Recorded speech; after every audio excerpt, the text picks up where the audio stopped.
crafters, welcome back to Crafts and Coffee with Kris and Kel. I'm Kris. And I'm Kel. Kelly, do you want to tell us about your diamond art painting? Yes, this is Chuck Pinson's Treasures of the Great Outdoors. And I have been working on this since September now. And it's early November, so I'm getting there. This thing is ginormous, and it's square. Yes. So, no thank you. That is all you.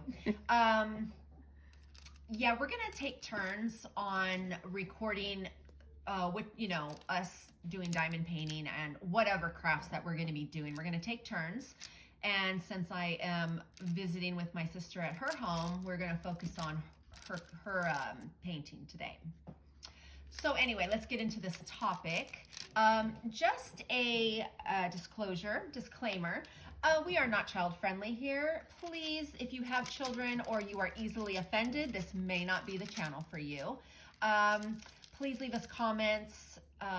Subscribe to our channel if you love us, and I'm sure you will. But yes, please leave comments. Be nice though. If you don't like something that we're doing, if you have suggestions, we are open for suggestions. We are a new channel. But be constructive and not mean. We are not having it. So if you want to be mean, we will say goodbye and part ways, because that's just not what we're doing. We're here to have fun and, just enjoy ourselves. So, anything from you, Kel? Relationships. Oh, goodness. Oh, buddy. Fun for everyone. Oh, yes. So, I'll start because I started before her, okay? I am 2 years older and I started way too early. You sure did. Yeah, so I wasn't a fast girl. I was extremely shy. I didn't have a boyfriend for a long time. I think I kissed my first boy. I think I was 12 or 13. Oh my God, I was so shy, but anyway, flashbacks. That awkwardness, when you're young and your hormones are raging, and it's just I could still relive that memory because it was so crazy. Powerful. It was so powerful, and it wasn't even that great of a kiss, mind you, but it was just the first one. Are they? I know, right? Are the first ones ever? No, definitely. Well, not for me anyway. Anyhow, so I was young, but then I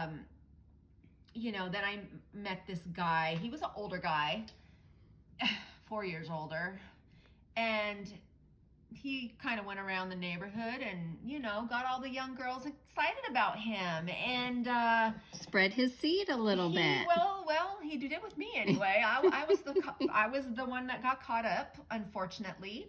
At the time it was unfortunate, but now I'm extremely blessed to have my daughter. Anyway, I won't get into him and his shenanigans, but he wasn't a nice guy. We weren't even in a relationship. Well, I thought we were, but clearly we weren't because he was all over the place. Anyhow, it was dysfunctional. And, at the time I was very just angry in life. And, I had a lot of issues, abandonment and all that. And so I think I attracted these guys, unknowingly, that weren't good for me and weren't going to treat me the best. So anyway, then I had my daughter. And I had a friend who hung out with all of us and ended up becoming good friends with him and eventually started dating. And a year later, I am pregnant again. And now I'm 17, graduating high school and having my second child. And in the first year, it was great. He was super attentive, super sweet, loved my daughter. And I don't know. I think that maybe it was just too much for him, and it just got to be where, that life of having a family and children was just too much. And it was way too much. But, so anyway, we were together for 18 years. We got separated multiple times.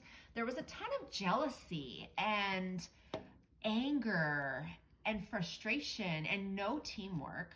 I took on the kids and working, and I never asked for his help because he wouldn't help me. And then when he did, I didn't trust him with my kids, you know? But anyway, that's, you know, the gist of, you know, how I got into relationships. But, you know, it's funny when you're young, you're just crazy. Like, I think even the most healthy people are crazy because, like, the jealousy thing, right? Like, I think hormones just make you jealous because we didn't grow up in a jealous home. Our parents, my stepdad and mom, they were like so healthy.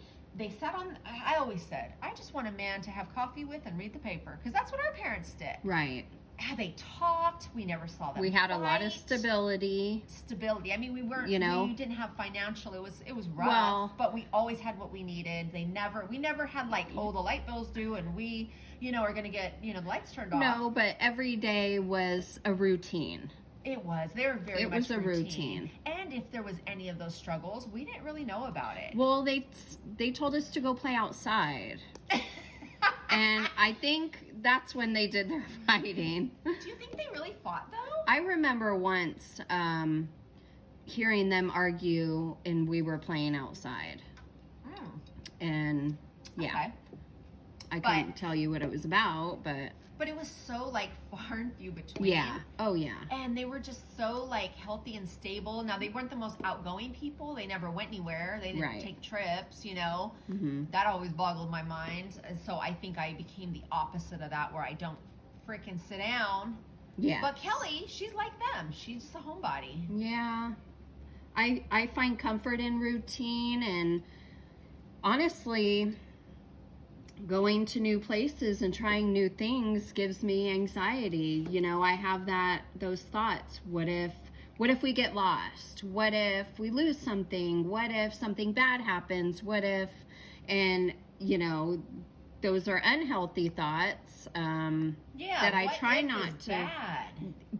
But you know, what ifs can be great. What if we have a great time? What if we meet some really nice people? What ifs can be great in the nature that you're thinking of it.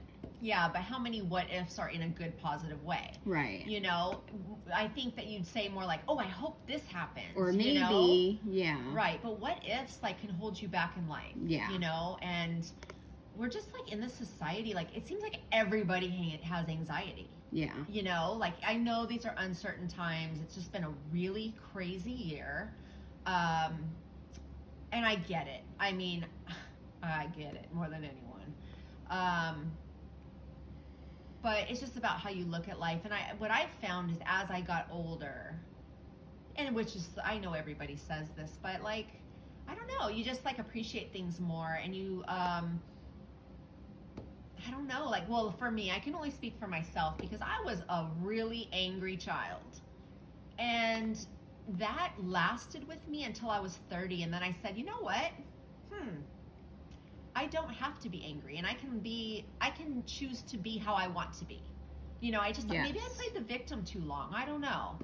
But around 30, I started to really like try to change my perspective and lose that anger. Mm-hmm. And let's get your opinion, because I don't really think I'm like angry. I don't argue. Like, no. I mean, I'm way different, right? You are.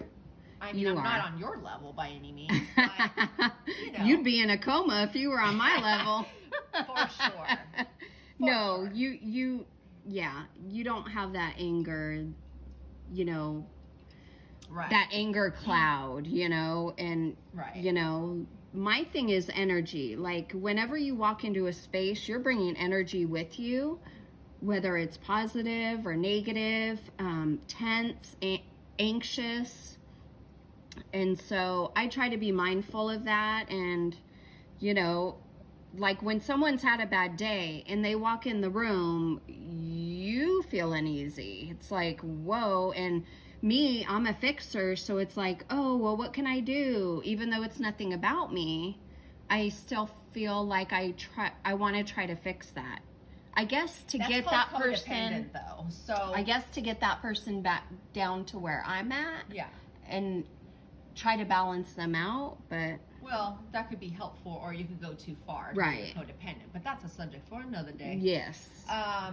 Anyway, So I think, we're just explaining a little bit about ourselves, and, in the context of relationships, what I have found is, I'm a very A-type personality, and my ex-husband was kind of the same, but he was, abusive and selfish, and so it was just a really bad situation. It was the worst situation for me because I needed someone like who I have now. I am hitting the table, sorry about that. I need someone like who I have now, and I'll just call him Jay, but he is the most calm person in the world. He is the most supportive person in the world. And even if I do like flip or anything, he's like, I got you, like, call, it's okay, like, we'll work through it. We're a team. I'm here for you. If you need help, ask, and I've never had that, so it's very, sometimes it's hard. I won't even lie, I'm not good in asking for help because I come from a relationship where I had no help. And so I took everything on myself, and that catches up with you. You had the weight of the world on your shoulders, and I did. Everyone could see it. Oh, everyone could see it. Everyone felt it. Everyone told me. I mean, it was no secret. I knew. And it goes back to like that energy. I had terrible energy. It was bad, but I didn't know any better. I grew up angry, and that anger stemmed from my father not being there, and I had a close relationship with him. Like our parents divorced when I was 3, and about 3.5, and she was like 1.5. So she doesn't really remember him much. Kel doesn't remember him that much, but I did, and it was heartbreaking for me. And now to have this guy that my mom got with, and I mean, he was nice, but it was clear we were not his children. His son was his pride and joy. But at the end of the day, I get that. And he was responsible for us financially. He had our best interest, He tried to teach us things. And I just owe nothing but gratitude to him for that. Because he was there for mom, and he was supportive to mom. She was very lucky. She was a single mom with 2 young girls. I mean, that could have been really, really bad. Yeah, that could have been terrible for mom, and mom is a lot like Kel, where she's very laid back, very quiet, soft-spoken, take care of everybody else, So I don't know. I mean, everybody has, challenges in the world, right? Yes. And you don't know what you can handle till it's in front of you. So, mom could have rocked it. We don't know. That's true. But I thank God that he came around, and didn't make her, she didn't have to. Right. So...